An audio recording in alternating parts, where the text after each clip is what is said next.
You get $15, Dad. Bus fare. That was my son's final offer. His voice had that edge to it, the satisfaction of a man who thought he'd already won. He wanted me at that will reading for one reason: to watch me realize, officially and legally, that I was worth nothing. What Ethan didn't know was that his mother, even 3 weeks before her stroke, had one last move to play. And I was right at the center of it. But before I tell you how it all went down, drop a comment below and let me know where you're watching from. And hit that like button if you believe that sometimes the quietest people have the most devastating plans. The sound of the table saw was my peace. For 5 years, it had been the only noise that mattered. Each clean cut through walnut was a small victory. Here in my shop in Mesa, Arizona, I wasn't a failed contractor. I wasn't a discarded husband. I was just a guy who made cabinets. Solid, honest work from good wood. Every morning started the same. Coffee at 5, shop open by 5:30. The first cut of the day was always the most important. It set the tone for everything that followed. I'd learned that 20 years ago, when precision was all I had left. When your name's been dragged through the mud, when your son won't speak to you, when the state of Arizona has you in a database marked fraud, you learn to control what you can. The width of a dovetail joint, the angle of a miter cut, the smooth finish of Danish oil on walnut. Small victories, honest work. My hands knew the truth of the grain. Wood doesn't lie. It doesn't scheme. It just is, with all its knots and character. I respected that. I was fitting dovetails on a jewelry box when my phone buzzed. The old flip phone sat on the workbench, covered in sawdust. I hit the kill switch on the saw. The silence rushed in. 2 words on the screen: Ethan Brennan. 20 years. That's how long it had been since we'd spoken. No calls except demands. No birthday texts. Just silence, built brick by brick with accusations I never got to answer. I figured that silence would last until one of us was in the ground. Turns out I was half right.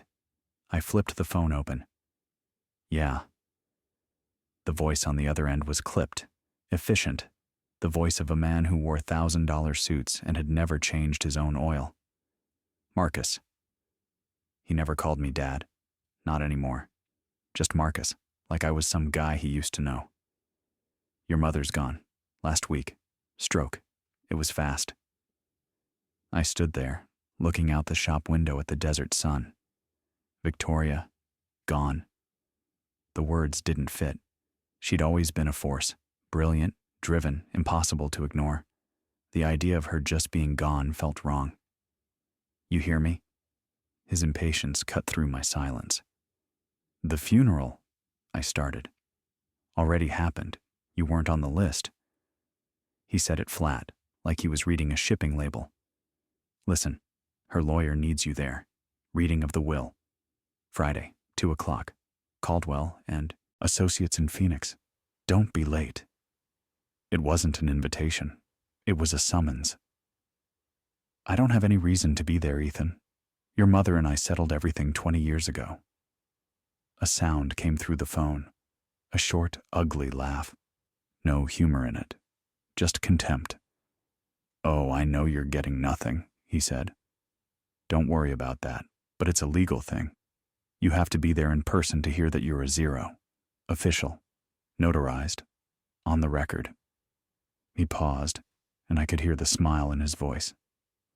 Personally, I just want to see your face when you hear it read out loud. Should be worth the trip. The line went dead.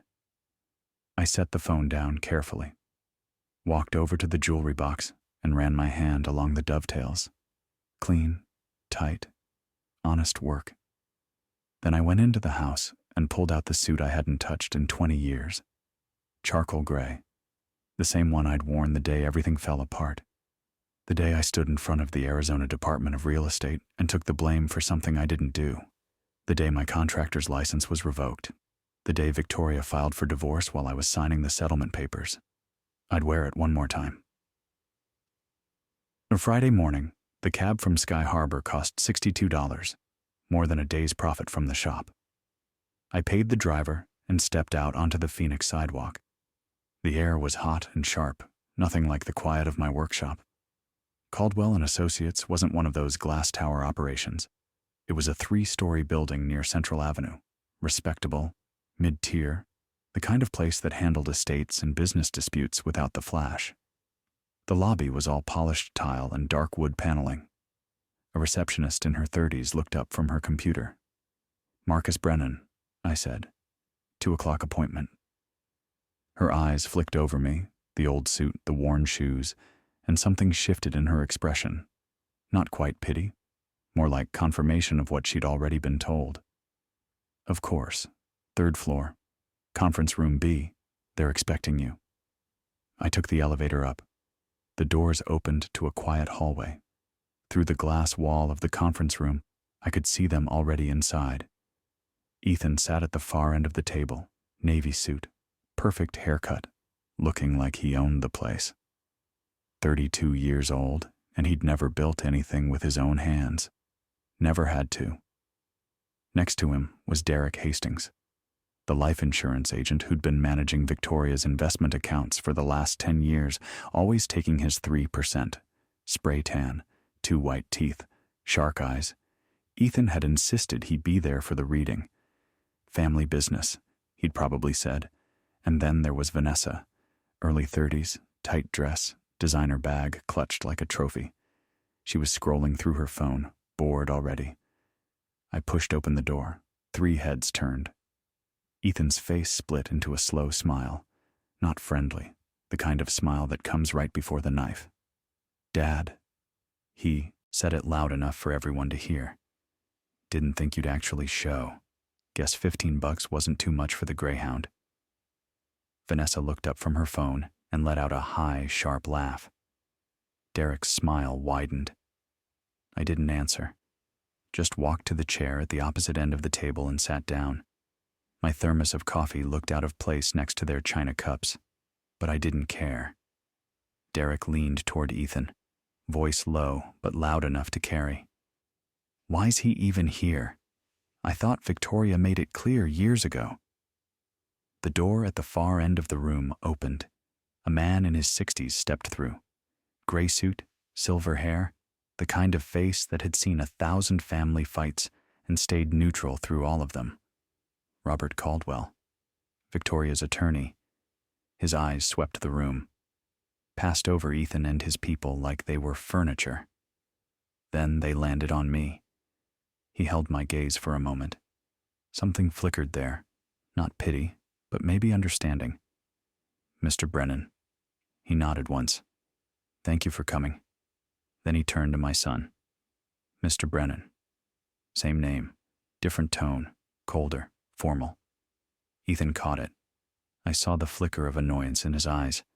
"Let's get this done, Caldwell," Ethan said, waving a hand. "I've got a lunch reservation at 1:30. Don't want to be late." Caldwell didn't react, just held the door open wider. "This way, gentlemen. Miss Cruz." The conference room was exactly what you'd expect. Long mahogany table, floor-to-ceiling windows looking out at another office building, the kind of room built for signing documents and ending disputes. Ethan took the seat at the head of the table, spread his arms wide, claimed it like a throne. Derek and Vanessa flanked him, protection and decoration. I sat near the door, out of the way, just there to fill a legal requirement. Caldwell walked to his spot at the table, set down a thick leather binder, pulled out his reading glasses with slow, deliberate precision. The air got heavier. He opened the binder, cleared his throat. "This," he began, "is the last will and testament of Victoria Brennan, dated August 4th of this year." His voice filled the room. Steady, neutral. The voice of a man who'd done this 100 times. "I, Victoria Brennan, being of sound mind and body, do hereby declare this to be my last will and testament, revoking all former wills and codicils heretofore made by me. Ethan sighed, glanced at his watch. First, Caldwell continued, I direct that all my just debts and funeral expenses be paid from my estate. He turned the page. Second, I give and bequeath the sum of $50,000, tax-free, to my housekeeper, Rosa Martinez, in gratitude for 25 years of loyal service. Ethan rolled his eyes, muttered something to Derek. I caught the word waste, but I felt something shift in my chest. Rosa. I remembered her. Kind woman. Always had coffee ready in the morning, back when I still lived in that house. She'd seen everything. The fights, the lies, the day I packed my truck and left. She'd never judged me, never asked questions, just quietly refilled my cup and went about her work. She deserved every penny. Third, Caldwell read, I give and bequeath the sum of $100,000 to the Monarch Butterfly Preservation Fund. Vanessa let out a small scoff. Butterflies? Seriously? The memory hit me hard. Victoria and me, before Ethan was born. We'd driven an old Jeep down into Mexico, hiked into the mountains to see the Monarch Sanctuary. Millions of orange and black wings, filling the air like living snow. Victoria had stood there with tears streaming down her face. It's the most beautiful thing I've ever seen, Marcus, like all the souls in the world flying home. We were young, broke, happy. She'd remembered, after everything. After the lawyers and the lies and the silence, she'd remembered that day. Fourth, Caldwell said, I give and bequeath the sum of $25,000 to my driver, Miguel Torres, for his excellent service and for never once commenting on the colorful guests my son brought to my home. Ethan sat up straight. What the hell does that mean? Derek put a hand on his arm. It's nothing, just a joke. But Ethan was getting agitated. This wasn't his script. He started tapping his fingers on the table, sharp, impatient. The sound echoed in the quiet room. Caldwell ignored him. Fifth, I give and bequeath the Patek Philippe watch that belonged to my father to my son Ethan Brennan, currently appraised at $45,000. Ethan's tapping stopped. A small smile returned. Sixth, I give and bequeath my 2015 Mercedes-Benz S-Class, currently valued at $28,000, to my son, Ethan Brennan. The smile grew. He leaned back, started to relax. That's more like it, he muttered. Caldwell turned another page. His expression didn't change. Seventh, to Mr. Derek Hastings, financial advisor to my son, I give and bequeath the sum of $2,500. Derek sat up straighter, smoothed his lapel, ready to receive. Caldwell continued without missing a beat, with the attached recommendation that he use these funds to enroll in a professional ethics course at his earliest convenience. The smile froze on Derek's face. $2,500. That was less than his shoes cost. And the ethics course line, that was a public slap. In a room full of people, Victoria had just called him a crook. Derek's knuckles went white on the table edge. His jaw clenched, but he said nothing, just stared at the table like it might offer him an escape. Caldwell was already moving on. Eighth, to Ms. Vanessa Cruz, I give and bequeath the burgundy Hermes Birkin bag currently in her possession, which she may recall from the summer of 2019. Vanessa blinked, looked confused. Her hand instinctively touched the bag in her lap. Caldwell's voice stayed perfectly flat. The authentic Hermes Birkin from my personal collection is hereby bequeathed to the Phoenix Art Museum. The color drained from Vanessa's face. Her mouth opened, closed. She'd been caught. She'd tried to swap a fake for the real one, and Victoria had known the whole time. For 2 years, Victoria had let her carry that fake bag around, let her think she'd gotten away with it, just waiting for this moment. That crazy, Vanessa started. Shut up, Ethan hissed. He wasn't defending her. He was silencing a problem. His face was red now. The careful control was slipping. Derek stood up, quietly, efficiently. He grabbed his briefcase and headed for the door. No goodbyes, no explanations, just gone. Vanessa stayed frozen, staring at the bag in her lap like it had turned into a snake. Ethan's jaw was tight. His face was blotchy red, but he forced himself to smile, forced himself to stay in control. "Doesn't matter," he said, more to himself than anyone else. "Small stuff. Petty games.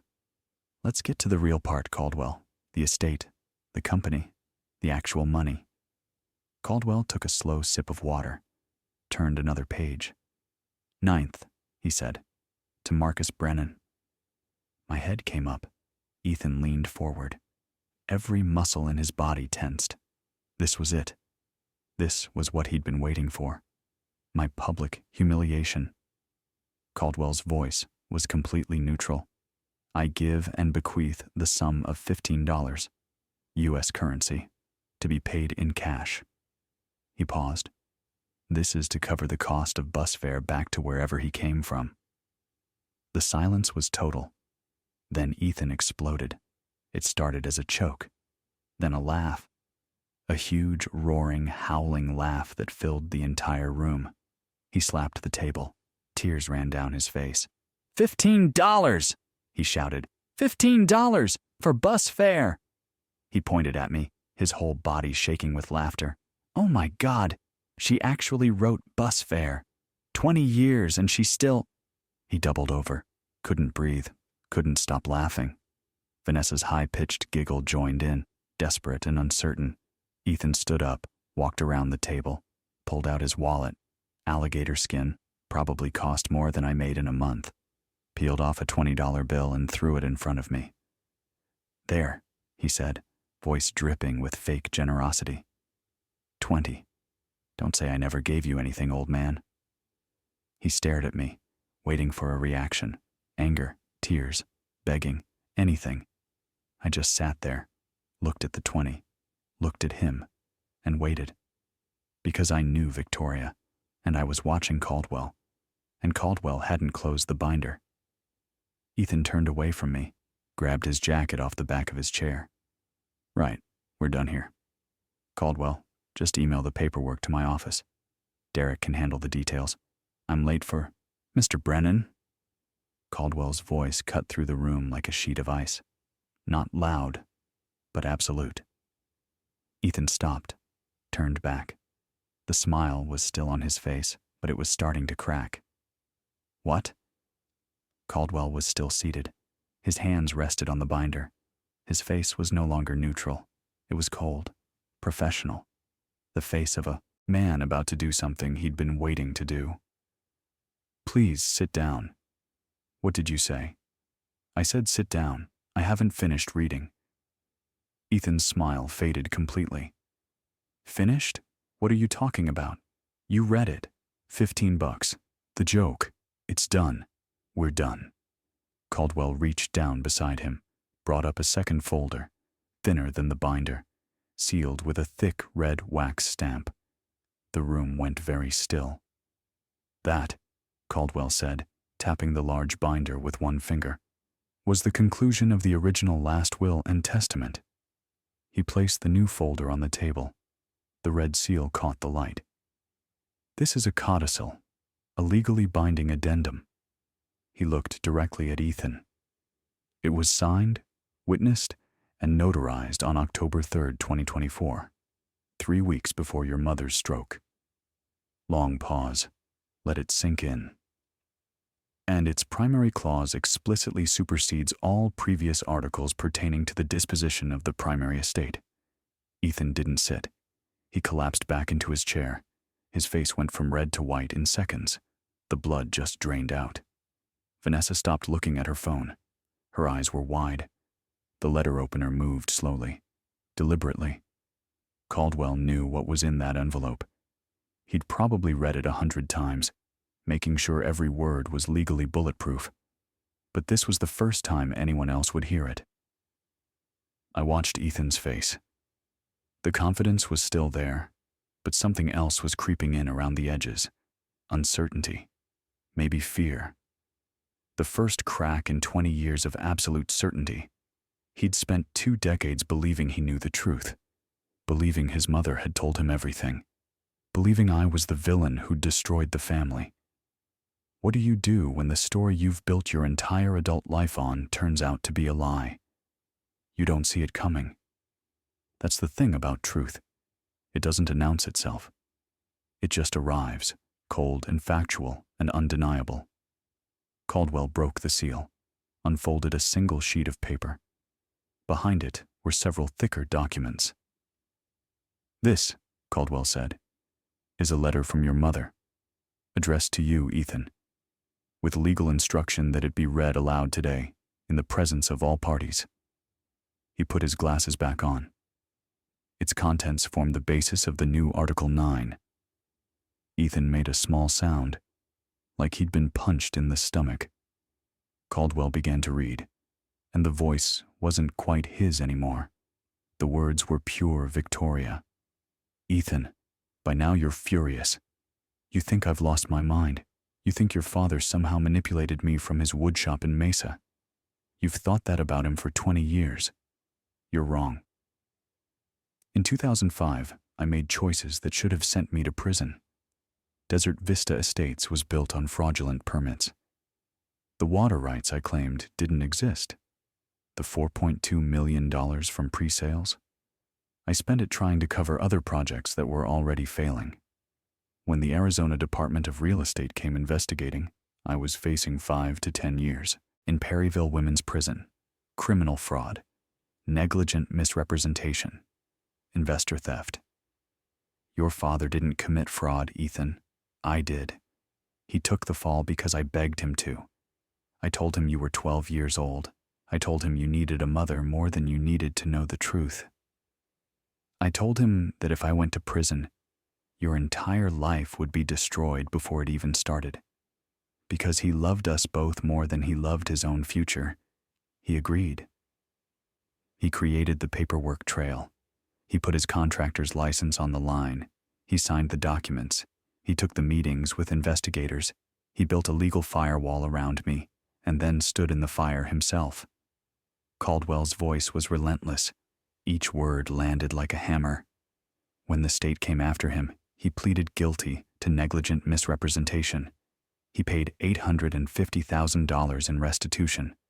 Everything we had, everything he'd saved, everything he'd built. The rest? I quietly settled with investors over the next 3 years. They got their money back. No lawsuits, no headlines, no criminal charges. I kept the company. I kept my reputation. I kept you safe from the truth. Your father kept the blame. I took his contractor's license, his career, his reputation, his relationship with you. And then, because I was a coward, I divorced him. I let you believe he was a criminal who had abandoned his family.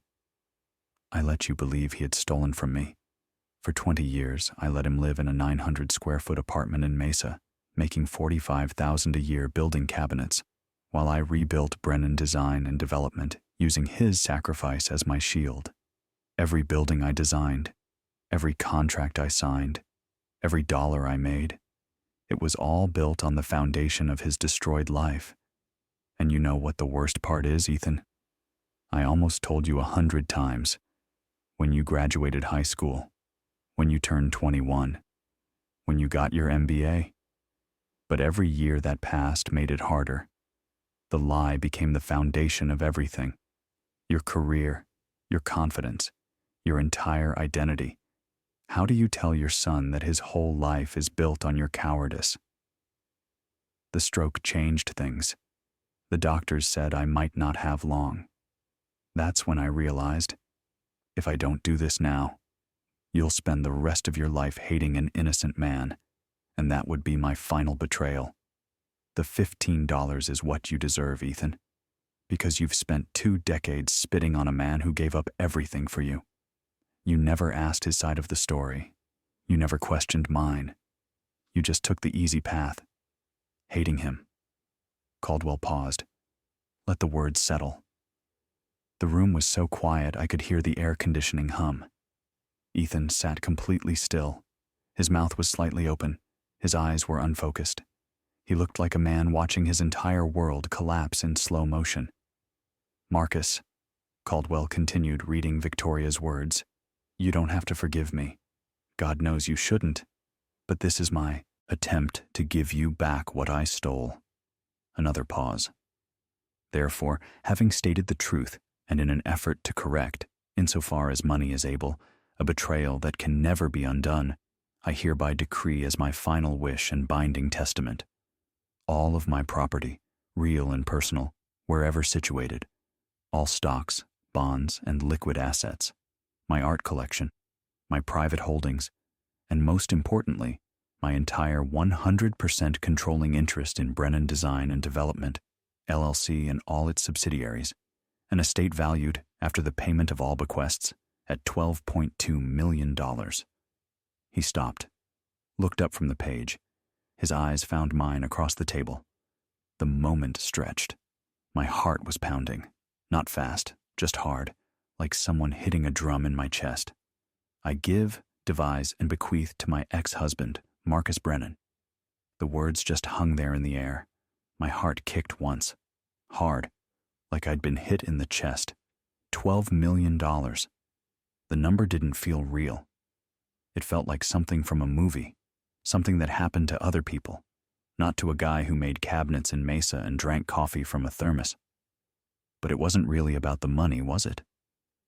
It was Victoria saying, out loud, to everyone in this room and everyone who would ever read this document, he was innocent. It was her giving me back what she'd taken. Not just the money, not just the company, the truth. My hands were shaking. I pressed them flat on the table, made them stop. 20 years of waiting, 20 years of silence, 20 years of being called a criminal, a fraud, a man who destroyed his own family. And now everyone in this room knew. Caldwell wasn't finished.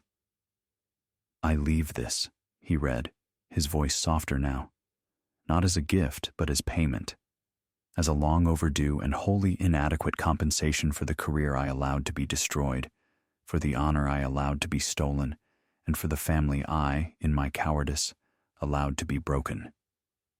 A small sound came from Ethan's end of the table. Not a word, just a broken exhalation, like all the air had left his body at once. He wasn't the confident king anymore. He was just a 32-year-old man whose entire life had just been revealed as a lie. Vanessa was already moving. She stood up quietly, grabbed her fake bag, and headed for the door. She didn't look at Ethan, didn't say goodbye. She'd come here for money. The money was gone. So was she. The door clicked shut behind her. Caldwell looked at Ethan. No pity, no emotion, just duty. "And finally," he said, "we come to the final bequest. For my son, Ethan Brennan." Ethan's head lifted slightly.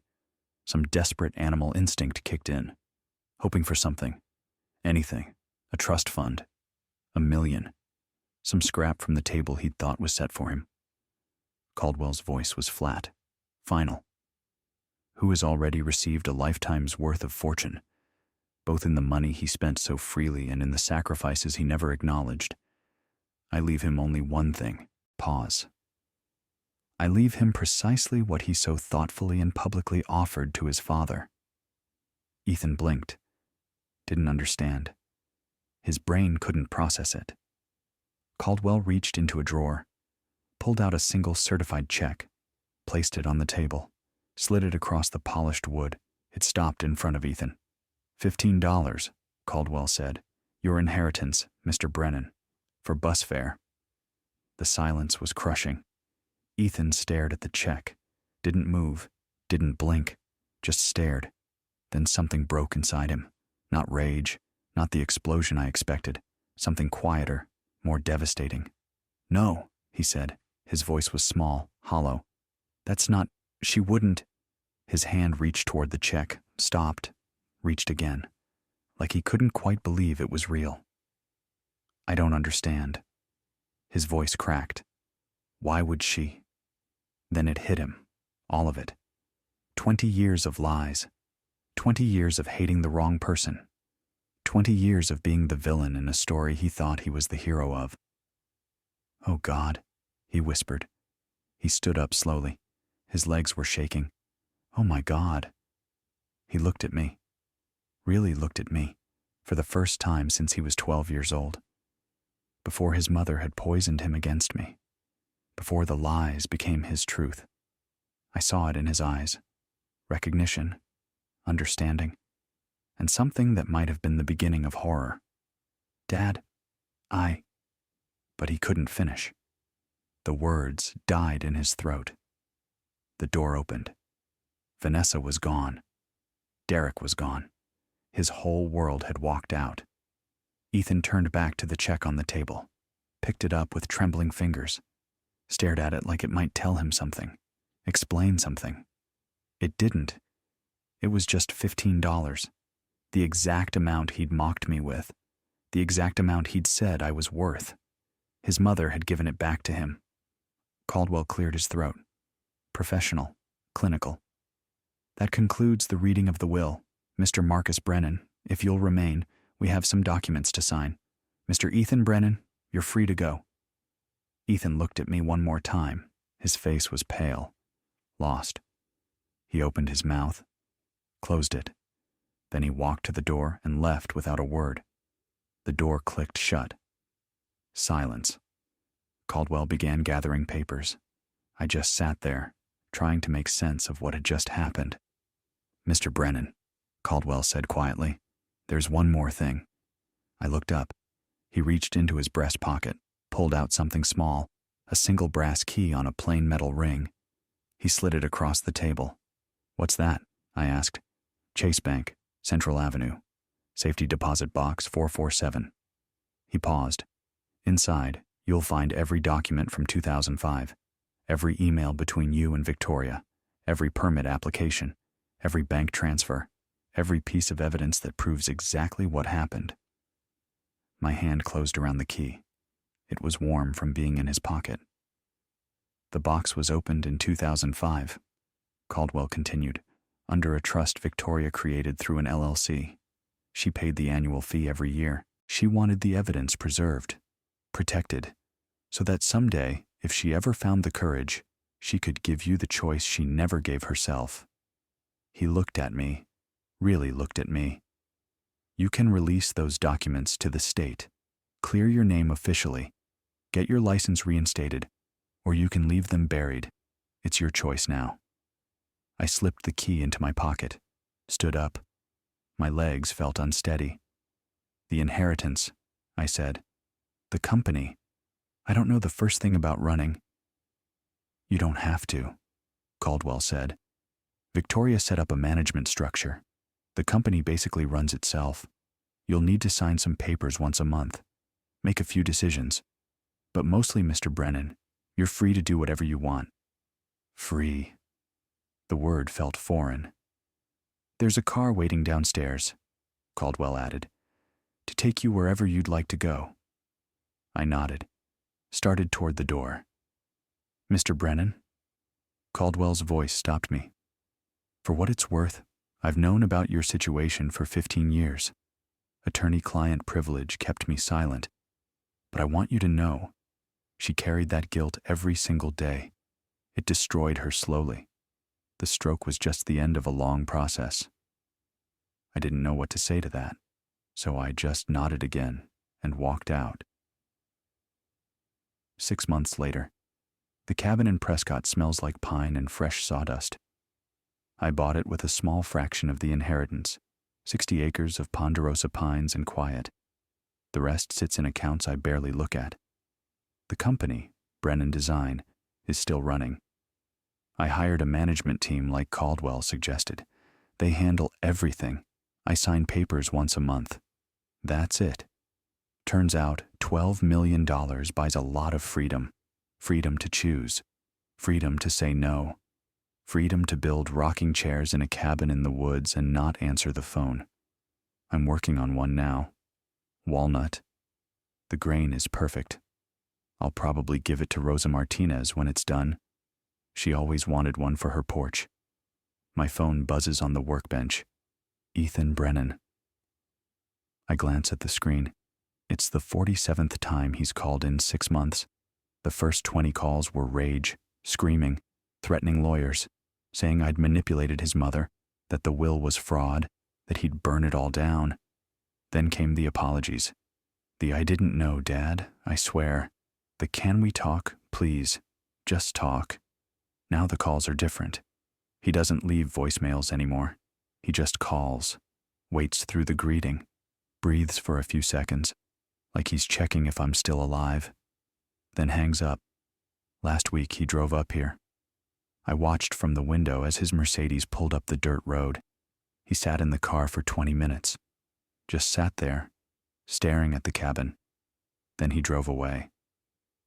I pick up the phone now, look at his name on the screen, look at the half-finished rocking chair, look out the window at the ponderosa pines swaying in the wind.